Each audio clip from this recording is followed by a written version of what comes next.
Do you ever feel like you're just locked in this constant battle with yourself? Oh, absolutely.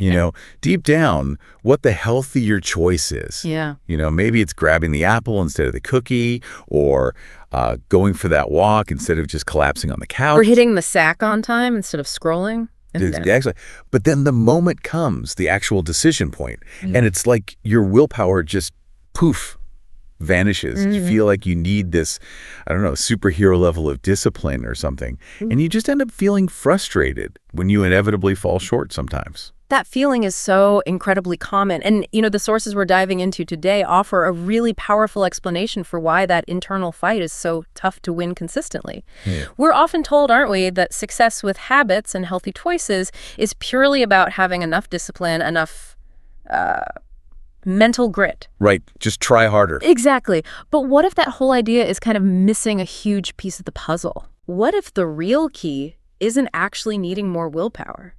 Because, let's face it, research shows willpower is finite. It's often unreliable. It definitely feels that way sometimes. So what if it's about being much, much smarter about the setup? What if your environment, the physical space you live in, the way choices are presented to you, could actually do the heavy lifting for you? Okay, now this is where it gets really interesting for me. Forget trying to battle your own brain minute by minute. This deep dive, then, is all about unlocking these insights that show us how we can actually design our surroundings, our homes, our workplaces, even the subtle ways options are framed for us. Yeah, the framing is key. To make those healthy behaviors not just easier, but like almost automatic. We've pulled together insights from a whole stack of material here. Behavioral economics, psychology, some really fascinating real-world examples to try and get to the heart of this. Yeah, and our mission in this deep dive is pretty straightforward, really. We want to dig into these sources you've shared and pull out the most important nuggets of knowledge, the stuff that shows you, the listener, how to stop relying so much on that fragile, fleeting thing we call willpower. Which always seems to run out right when you need it most. Doesn't it just? And instead, start setting yourself up for, automatic success. Just by subtly reshaping your world, making that healthy choice the path of least resistance. Okay, let's jump right in then. We've all heard that classic advice, right? Just try harder. You just need more discipline. It's a standard answer. It really is. But the sources we're looking at today seem to suggest that relying on willpower alone, especially for long-term change, is, frankly, it's often a losing game. Absolutely. One of the articles points out that people default to thinking willpower is the answer, but it just rarely proves effective for sustained change over time. Right. And this isn't just, a personal frustration. This gap between knowing what's healthy and actually doing what's healthy has massive implications, huge ones, really, on a societal level. That's the staggering part I found. These individual behaviors, things like smoking, a poor diet, not getting enough exercise, drinking too much alcohol. The big ones. Yeah, the big ones. They're estimated to underlie something like 40% of premature deaths in the U.S. Yeah. 40%. It's huge. And the financial cost just mirrors that health cost, doesn't it? Around 75% of the nearly $3 trillion spent every year on healthcare in the U.S. Trillion, wow. Is linked to chronic conditions that are strongly influenced by these very behaviors. Cancer, heart disease, type 2 diabetes, obesity. There's this enormous urgent gap between what we know about health and what people actually do. So why the disconnect? If the information is out there, if people generally know smoking is bad or exercise is good, why isn't it translating into action more reliably? Well, one of the key insights from the material is that a vast number of our decisions aren't made through careful, rational thought.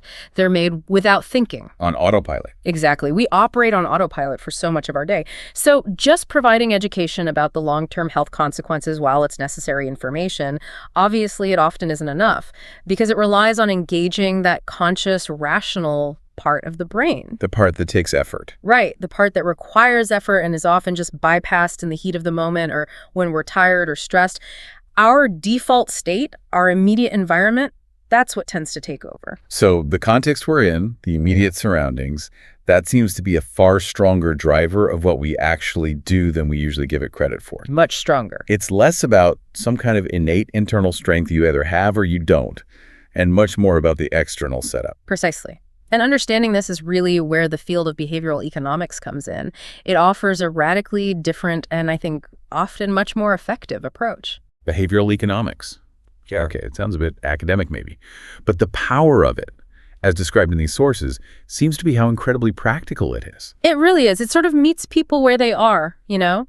The core idea is about understanding and influencing human behavior by recognizing that we consistently deviate from perfect rationality. We're not robots. Not at all.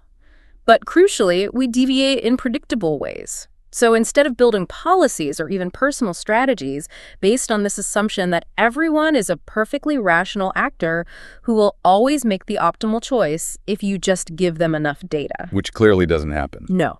Behavioral economics acknowledges our biases, our mental shortcuts, our tendency towards inertia, or, focusing on the present rather than the future. So it's about working with these existing patterns of behavior, these predictable sort of imperfections, rather than trying to force ourselves or other people into completely new ways of thinking that require constant, exhausting effort. Exactly that. And the contrast with traditional economic theory, which often does assume those perfectly rational actors, it's really stark. Yeah.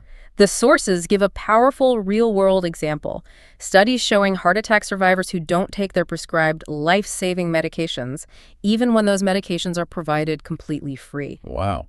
How does traditional economics explain that?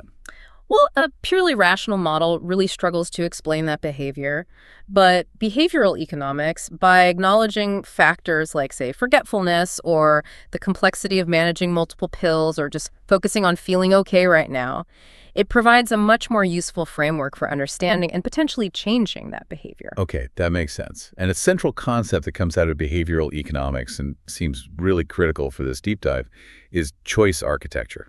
Yes, choice architecture. It's essentially the design of the environment in which a person makes a choice. Like the layout of a supermarket. Exactly. Or the order of items on a menu, the default setting on a website, even just how things are arranged on your kitchen counter. It's about how the options are presented, ordered, or framed, and understanding that this presentation influences the decisions people make. And the key insight here is that choice architecture is, well, it's unavoidable, right? Absolutely unavoidable. Someone, somewhere always decides the layout, the order, the default. It doesn't happen by magic. Right. So because it's unavoidable, we can actually be intentional about how we design that architecture. We can design it to gently guide people towards better outcomes, towards choices that align with their own long-term welfare or goals. Which brings us neatly to this concept called asymmetric paternalism. Okay, asymmetric paternalism. Break that down. So this approach, it's discussed in the sources, is about implementing choice architecture, designing the choice environment in a way that guides individuals towards choices that promote their own welfare or health goals, but importantly, without restricting their freedom to choose otherwise. So it's not forcing anyone. No. It's labeled paternalistic because it does involve an entity, maybe a designer, a policymaker, or even you when you're designing your own space, trying to guide behavior for someone else's perceived good. But the asymmetric part is really key. Why asymmetric? It's designed to disproportionately help those individuals who are prone to making choices that aren't in their best interest, maybe due to biases or inertia or just not paying attention, without imposing significant burdens or costs on those individuals who are already making informed, deliberate, and rational decisions. Okay, so you're not taking away the less healthy options entirely. You're just making the healthier or more beneficial option the easiest one, or the most prominent one, or the most convenient one. Precisely. A classic example from the source material is the cafeteria step. Oh, yes, the food lineup. Right. Just arranging the food in a cafeteria line so the healthy items, the salads, the fruit, presented first right at the start. That dramatically increases the likelihood that people will choose those items. But the burgers and fries are still there at the end. They're still there. If someone really wants the ice cream or the fries further down the line, they can absolutely still get them. Their freedom isn't restricted. But their attention and their initial decision point, that was directed towards the healthier stuff first. The path of least resistance led to the salad. It's a nudge then, not a shove. Exactly. A gentle influence based on how our brains actually work in the real world, not how we might wish they worked in theory. And this whole principle connects really profoundly to the power of defaults, doesn't it? Oh, defaults are incredibly powerful. Super powerful. A default option is simply the choice that gets automatically selected if the individual does nothing, if they don't take any active step to change it. Like the pre-ticked box on a website. That's a perfect example. And the source material shows how this influence plays out everywhere, often initially outside of obvious healthcare contexts. It's fascinating to see how deeply defaults shape behavior in areas we might not immediately connect to health choices. Yeah, think about retirement savings. In systems where people have to actively opt in to participate in a company's retirement savings plan, the participation rates are often, well, pretty low. Because it takes effort. You have to fill out forms. Right. But in systems with automatic enrollment, where employees are enrolled by default unless they actively take steps to opt out, participation rates just skyrocket. Because doing nothing means you save. Exactly. It requires effort and a deliberate decision not to save. The same principle applies to things like car insurance. Defaulting drivers to slightly more comprehensive coverage leads to significantly higher purchase rates for that coverage. Online, think about newsletter subscriptions or tracking preferences requiring users to actively opt out of being recontacted results in far, far fewer people opting out compared to systems where you have to actively opt in. The inertia is real. It's incredibly powerful. And the sources show this power is already shaping outcomes, sometimes maybe unintentionally, even within healthcare and our day-to-day health-related decisions. Also in healthcare. Well, think about contributions to flexible spending accounts. They're influenced by whether the default is 0 or maybe based on what you contributed last year. But the most dramatic and probably most frequently cited example is organ donation rates. The opt-in versus opt-out system. Exactly. Countries with an opt-out system where you're automatically registered as an organ donor unless you actively register not to be, they boast organ donation rates approaching 99%. 99%. Compare that with opt-in countries, like the United States, where you have to make a conscious decision, take an active step to register as a donor. The rates hover around maybe 10%. 10% versus 99. That's just unbelievable. Like a colossal difference, and it's driven almost entirely by that default setting. It really highlights how inertia, just the path of least resistance, can dictate literal life and death outcomes for people waiting for transplants. Wow. It really makes you realize that doing nothing isn't some kind of neutral act. It's just accepting the path that someone else pre-selected for you.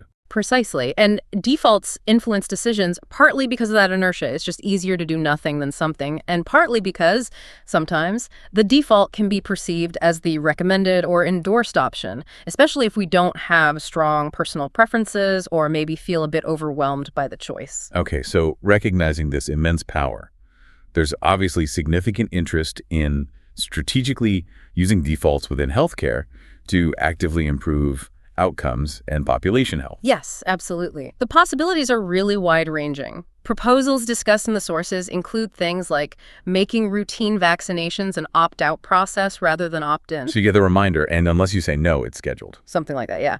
Or automatically removing indwelling catheters in hospitals after a set time period, unless a clinician makes a deliberate decision to extend their use, which could reduce infection risks. Okay. Or even making generic drugs the default prescription choice, unless the doctor specifically indicates, for medical reasons, that a brand-name drug is necessary. Right, pushing towards the more cost-effective, equally effective option, unless there's a specific reason not to. Exactly. And we see these kinds of tactical uses of defaults in everyday consumer choices, too. Choices that have direct impacts on our health, even if they aren't decisions made in a clinic setting. Like what? Think about the design of fast food menus. The default option for a combo meal almost always includes fries and a large sugary drink, right? Always. You have to actively make a request, step outside that default path to get a healthier side, like, say, apple slices or a bottle of water instead. You have to ask for the change. You do. Or consider prescription refills. Defaulting to a 30-day supply for chronic medications instead of maybe a 90-day supply. Well, that creates 3 times as many opportunities over 3 months for a patient to forget to refill their medication. More chances to drop the ball. Exactly, potentially leading to interruption in treatment. These are all instances of choice architecture using defaults, and they can be designed with conscious intent either to benefit health or sometimes maybe subtly undermine it for convenience or profit. So the key point from that research by Halpern and others seems to be that ignoring default choices isn't just a missed opportunity.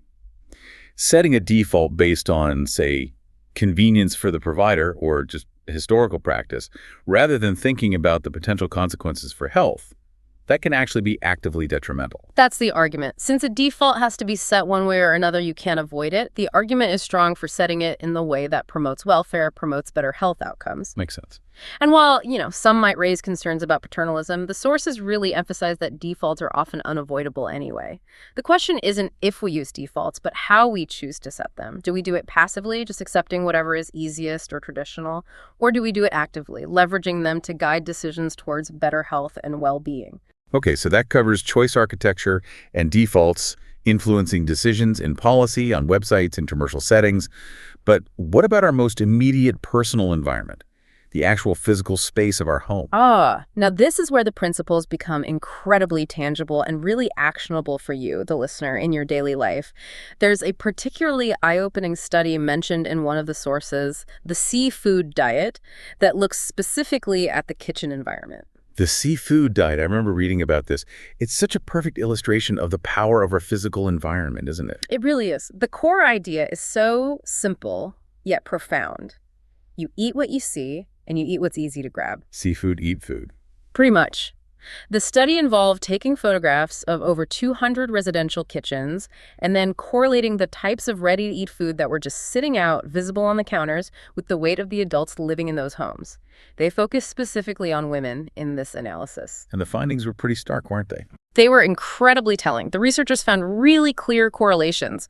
For example, women who kept a visible bowl of fresh fruit on their kitchen counter weighed, on average, about 13 pounds less than their neighbors who did not have fruit visible. Wow, 13 pounds difference. Yeah. Just from having a fruit bowl out on the counter. That's the environment doing the work right there. It truly is. And on the flip side, the correlations with the less healthy visible items were just as compelling, if not more so. Uh-oh. Women who kept soda visible on their kitchen counter, cans or bottles sitting out, weighed a significant 24 to 26 pounds more than their neighbors who didn't have soda visible. 24 to 26 pounds just from seeing soda. That's huge. Right. Soda on the counter. Yeah, I can see how easy it is to just grab one without even thinking about it. Absolutely. And maybe the most surprising one for some people, women who kept cereal boxes visible on their kitchen counter weighed around 20 pounds more than neighbors who didn't have cereal boxes sitting out. Cereal. Really? 20 pounds. Yeah.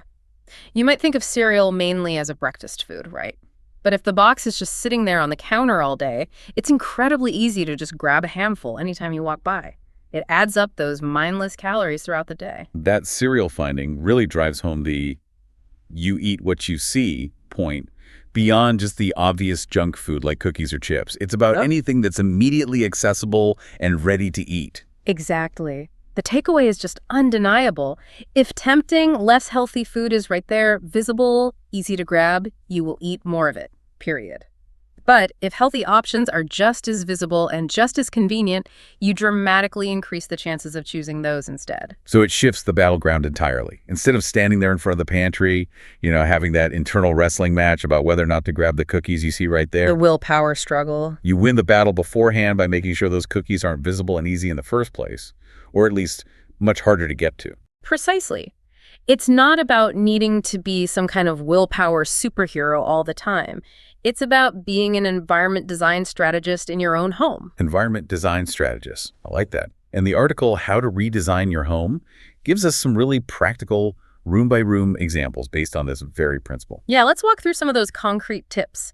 Starting with the kitchen, obviously, since that's where the seafood diet study really highlighted the power of visibility. Okay, kitchen first. In the kitchen, the core strategy is dead simple. Make the healthy choices visible and easy, and make the unhealthy choices invisible and hard. So get the junk food out of sight, put it in the back of the highest cupboard, maybe in an opaque container, or ideally just get it out of the house entirely. Out of sight, out of mind. Hopefully out of mouth. Exactly. And then reverse that visibility for the healthy stuff. Keep that fruit bowl filled and prominent on the counter or the table. Rearrange your fridge and your pantry. When you open those doors, the healthy options, the yogurt, the pre-cut vegetables, the whole grains, they should be the first things you see, right at eye level. Make them the convenient grab. Make the default choice in your own kitchen the healthy one. Smart. What about other areas of the house? The bedroom, for instance. That seems important for different kinds of habits. Oh, the bedroom environment is absolutely crucial, especially for sleep quality and for reducing those digital distractions that mess with sleep. The phone scrolling. The dreaded phone scrolling. One really powerful tip is to charge your phone outside the bedroom. Just get it out of there overnight. Ooh, that's a tough one for some people. It can be, but it removes that immediate cue, that glowing screen right next to your bed that triggers the mindless scrolling habit before you sleep or first thing when you wake up. Another big one, remove the television from the bedroom entirely. The bedroom should really be for sleep and intimacy, not for passive entertainment that just interferes with getting good rest. Create cues for positive habits, too. Yes.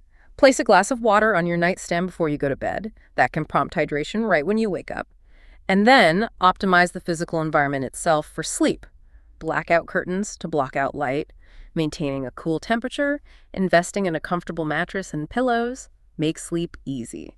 Those phone and TV tips, those are definitely forms of positive friction we might talk about later, adding a small hurdle to a potentially detrimental behavior. Exactly. It's about making the unwanted behavior slightly less convenient. How about the living room? That's often a site of, well, sedentary behavior. Very much so. And mindless consumption, maybe snacking while watching TV. So again, apply the same principles. Make desired actions easy and undesired ones harder. Maybe put the TV remote away in a drawer instead of leaving it out on the coffee table. Just adding that small intentional step needed to start watching might make you pause and think, do I really want to watch TV right now? Interesting. And conversely, place prompts for activity or other behaviors you want to encourage. Keep some exercise equipment visible, a set of dumbbells in the corner, a yoga mat unrolled nearby, maybe a stationary bike or a small rebounder where you can actually see it.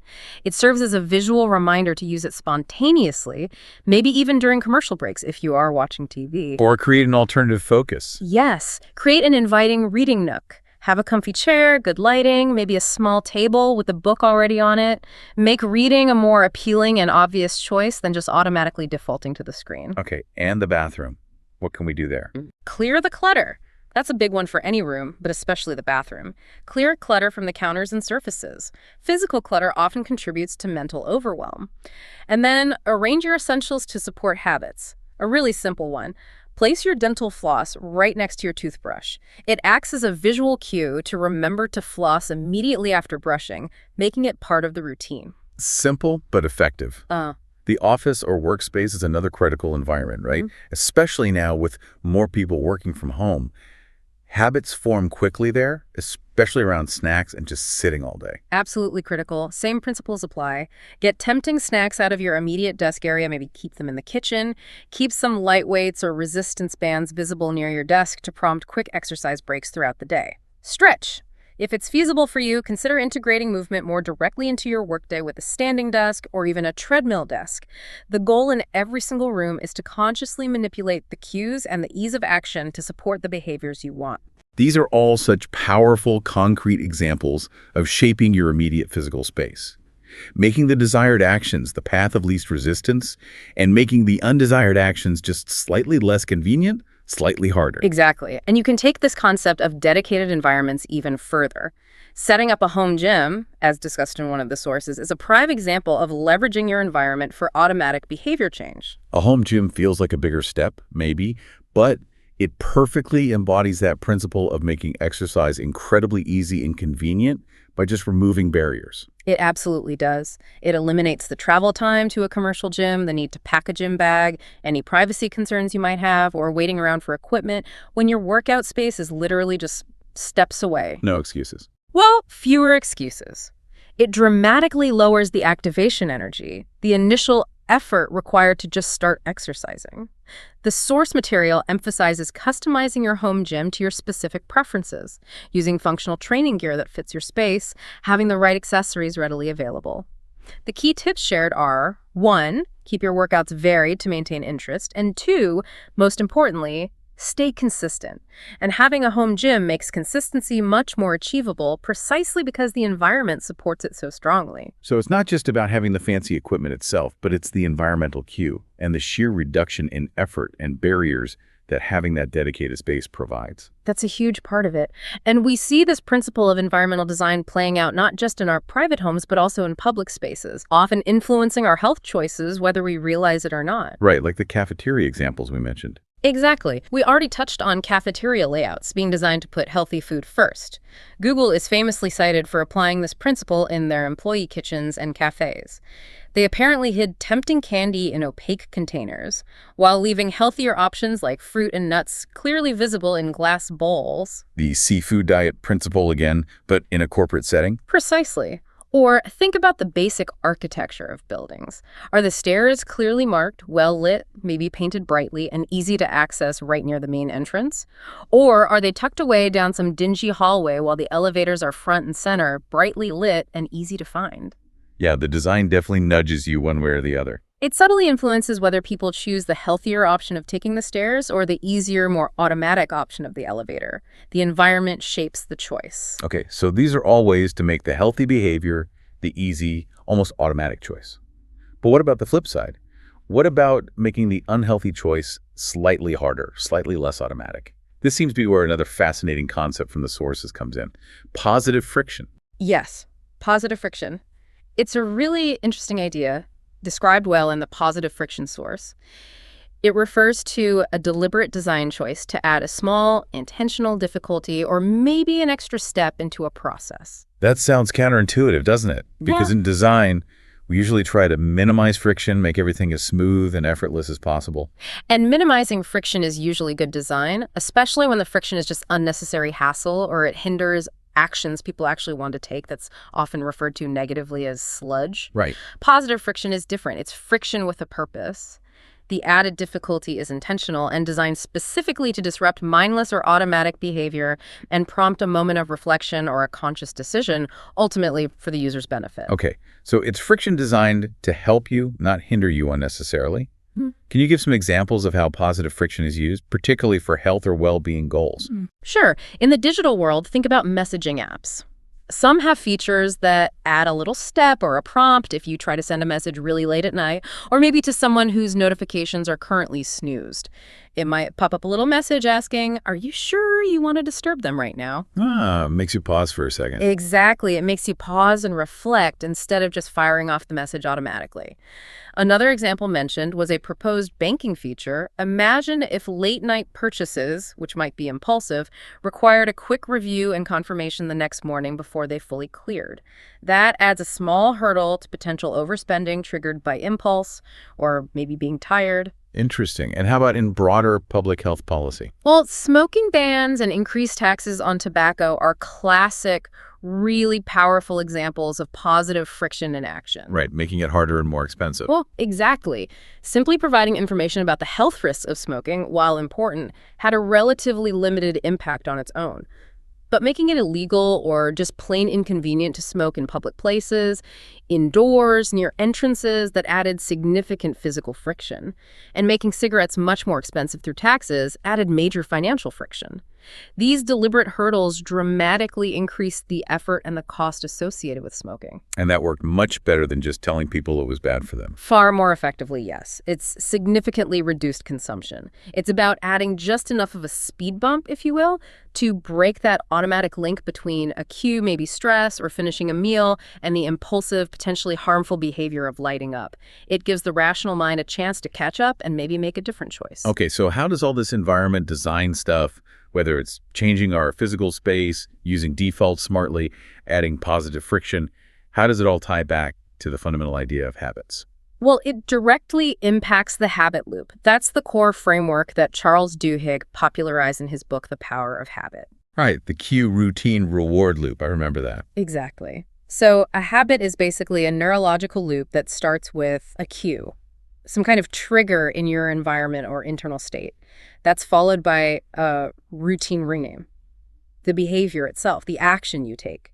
And it ends with a reward, something positive that reinforces the link between the cue and the routine, making you more likely to repeat that routine the next time you encounter the cue. Okay, cue, routine, reward. So where does environment design fit in? Environment design is primarily about manipulating the cue and manipulating the ease of the routine. Okay, I see. So having the fruit visible on the counter, that's the cue. Right. Making it easy to grab and eat. Maybe it's already washed. That's making the routine effortless. Mm-hmm. And the reward is, satisfying hunger, getting a tasty bite, feeling good about making a healthy choice. So you're strengthening that positive habit loop through designing the environment. Precisely. And conversely, charging your phone outside the bedroom removes the cue. Seeing the phone light up, feeling it vibrate, knowing it's within easy reach, the cue that triggers the routine of endless scrolling before bed. It also makes the undesired routine harder to start because you'd have to physically get up and go get the phone. So environment design makes the desired habit loops easier to initiate and complete, and it makes the undesired habit loops harder to fall into. That's the essence of it. You're making the cues for good habits obvious and the cues for bad habits invisible. You're making the routines for good habits easy and the routines for bad habits difficult. And the sources also touched on this idea of keystone habits, didn't they? Yes, keystone habits. That's another important concept from Duhigg. Keystone habits are essentially small changes or habits that people introduce into their routines that unintentionally carry over into other aspects of their lives. They spark a chain reaction, leading to the development of other good habits. They have ripple effects. Exactly. They're foundational changes that can have these cascading positive effects. Like the example in The Power of Habit about the company Alcoa focusing intensely on workplace safety. That wasn't just about safety in the end, was it? No, not at all. The new habits and communication processes they built around improving safety actually spread and ended up improving communication, efficiency, and performance throughout the entire company in unexpected ways. Safety became a keystone habit for organizational change. Okay. And how might that apply to personal health through environment design? Well, tying it back to our topic, think about setting up that home gym we discussed. That might start as one specific goal or habit: I want to exercise 3 times a week. But the increased physical activity could easily lead to other positive changes. You might find yourself wanting to eat healthier to fuel your workouts. Yeah, makes sense. Or you might start prioritizing sleep more for better recovery. Maybe you feel more energetic and productive in other areas of your life. The keystone habit of just consistently using the home gym, enabled by the environment, creates momentum for wider success across different areas of health and well-being. So designing your environment isn't just about optimizing these isolated individual behaviors. It can potentially kickstart and support a whole ecosystem of positive habits by focusing on the right cues and making the desired routines the easiest path forward. Precisely. And, this whole concept of designing your environment, it extends beyond just physical spaces and immediate behavioral nudges. It can also apply really profoundly to our mental and emotional environment, too. Okay, how so? This is where the discussion turns towards minimalism, as explored in one of the sources. Exactly. Minimalism is presented in the source material not just as, say, an aesthetic choice, like having white walls and very little furniture. Right, not just the look. Not just the look, but as a powerful tool for intentionally shaping your internal environment. It's framed as the intentional promotion of the things we most value in life and the removal of anything that distracts us from it. So it's about removing excess. Removing excess, yes. While it often does involve reducing physical possessions, it's fundamentally about removing excess from life more broadly. That includes physical clutter, yes, but it can also mean excessive commitments on your calendar, constant digital distractions, mental baggage you're carrying around. Basically anything that doesn't align with what's truly important for your well-being, your focus, and your peace of mind. And it's framed quite strongly as a direct counterpoint to consumerism, right? Very much so. The source argues that modern consumerism relentlessly encourages us to acquire more and more stuff. And in doing so, we end up giving away huge amounts of our time, our energy, and our mental space just managing it all. Yeah. You work hard to earn money to buy things. Then you spend time cleaning them, organizing them, maintaining them, insuring them, worrying about them. Maybe putting them in storage units. Exactly. Paying to store things you've forgotten you even own. This cycle, the source suggests, contributes significantly to stress, debt, anxiety, and ultimately lower personal well-being. We get bogged down by our possessions. So the physical clutter isn't just visual noise on the surface. It's actually a manifestation of, or maybe a contributor to, mental clutter inside our heads. That's the core connection highlighted. By simplifying your physical surroundings, intentionally reducing the number of things you own and have to manage, keeping only what you truly need, use, or genuinely love, you can simultaneously reduce mental clutter. It frees up significant cognitive and emotional energy that was previously tied up in managing or even just being subtly influenced by all those possessions. And what were the benefits reported by people who adopted this kind of minimalist approach, according to the research mentioned? They were quite substantial, particularly for mental health and overall well-being. Participants who adopted minimalist principles reported feeling a much greater sense of control over their lives, like they were driving the bus again. Competence, yeah. Exactly, a sense of competence. They experienced significantly less stress and anxiety. They felt they saved mental energy that they could then redirect towards more fulfilling activities or relationships. They reported having more time and actual mental space for things like internal reflection, mindfulness, or personal growth.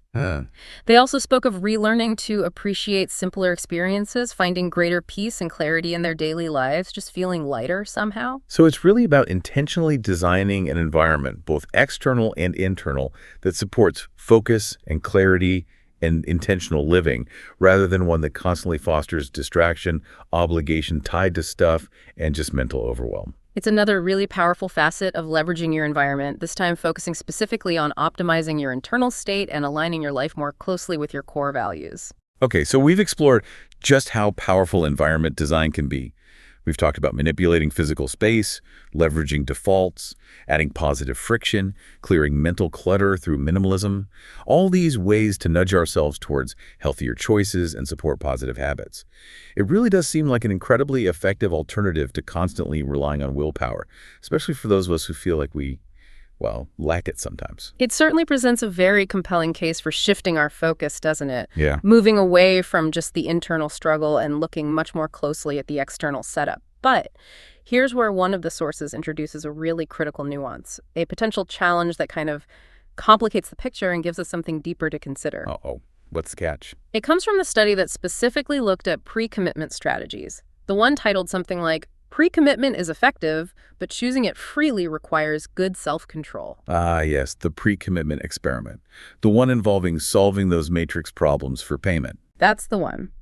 This study tested not only if pre-commitment works, spoiler alert, it does, but crucially, who is most likely to actually choose to use it when they're given the option freely. Okay, remind us how the experiment worked again. So participants worked on these matrix problems. Some problems were easy but unpaid, others were harder but paid. In one condition, participants could just freely choose between the easy unpaid and the hard paid problems throughout the task. Okay, the baseline. Right. In another condition, a sort of paternalistic setup forced participants to only work on the harder paid matrices for a set period. That was a form of forced pre-commitment, removing the temptation of the easy option. Got it. And in a third condition, participants could choose right at the beginning if they wanted to pre-commit themselves to only seeing the harder paid matrices later on, thereby removing the temptation of those easier unpaid ones before it even arose. Okay. And the findings first showed that pre-commitment was definitely effective. Absolutely. Forcing participants onto the harder paid tasks led to significantly better performance and higher earnings compared to the condition where they had the continuous choice between easy unpaid and hard paid.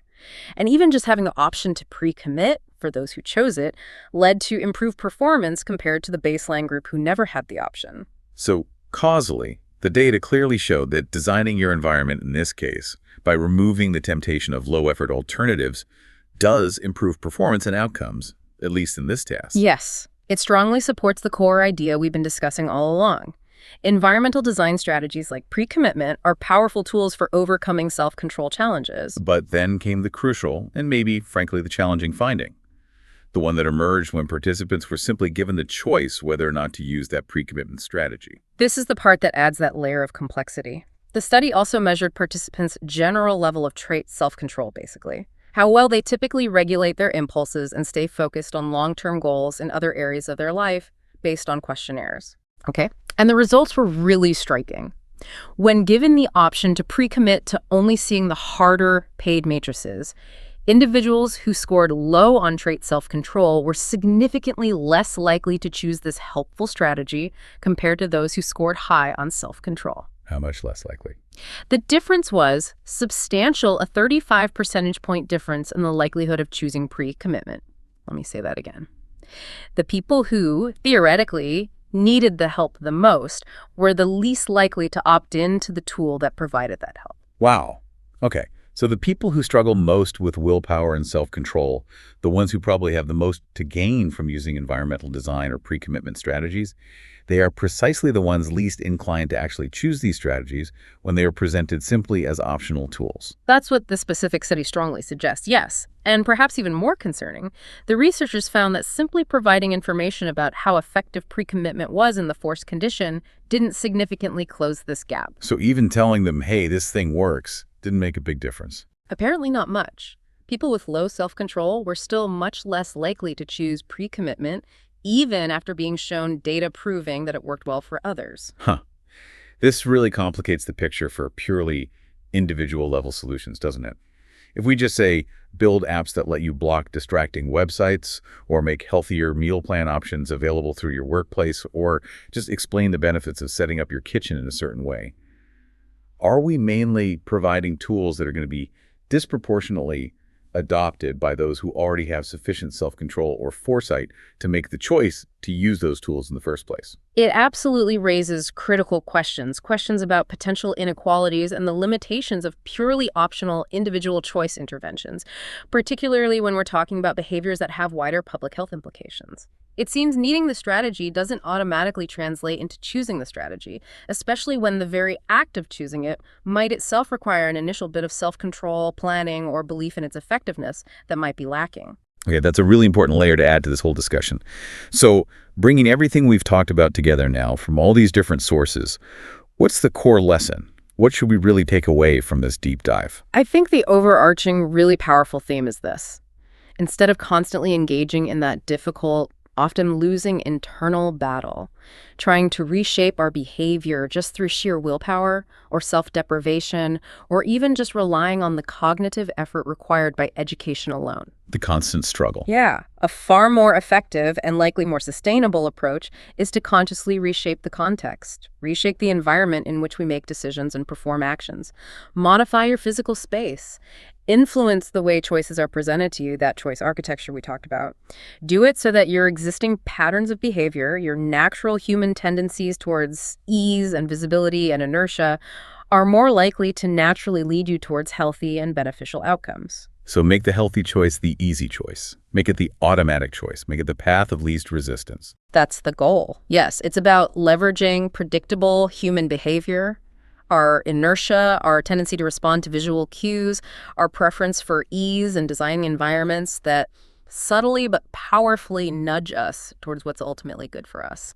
Whether that involves strategically placing fruit and hiding the cookies, Or making beneficial policies the default setting. or adding just enough friction to interrupt impulsive actions. Or even clearing the clutter from our physical space to create more mental clarity. It's all part of the same toolkit. This has been a genuinely insightful deep dive. Really fascinating. We've moved beyond just that common, often frustrating emphasis on willpower to discover that our environment is actually a much more powerful and often very overlooked driver of our choices and our habits. Behavioral economics and psychology give us the frameworks, choice architecture, defaults, positive friction, and all these real-world examples, from kitchen counters to organ donation rates to digital interface design. They really show how these principles play out in practice. And we've also seen how this applies even to our internal mental landscape through ideas like minimalism. Right. And then that research on pre-commitment adds that crucial, maybe humbling layer. It shows that while these environmental strategies are incredibly effective when they are used, simply offering them as optional tools might not automatically benefit those who perhaps struggle the most with the initial act of choosing to use them. It highlights the potential need for more structural or perhaps default-based approaches in some areas, rather than relying solely on individual opt-in. Which leaves us with a really important question to sit with, doesn't it? Considering that finding that people who might benefit most from these strategies are maybe less likely to opt into them when it's presented as a free choice, what is one tiny, almost effortless environmental change that you listening could make today, right now? Yeah, something really small. Something that requires minimal willpower in this moment. Maybe it's just moving one item, hiding something else, or placing something healthy where you'll see it. But that sets you up for an easier, healthier choice later, maybe tomorrow morning or this evening, when your willpower might be low. Don't overthink it. Don't plan a whole renovation. Just pick one small thing in your immediate physical or digital space and adjust it. Start small. Make it easy. Let your environment start working for you instead of feeling like you're constantly working against it.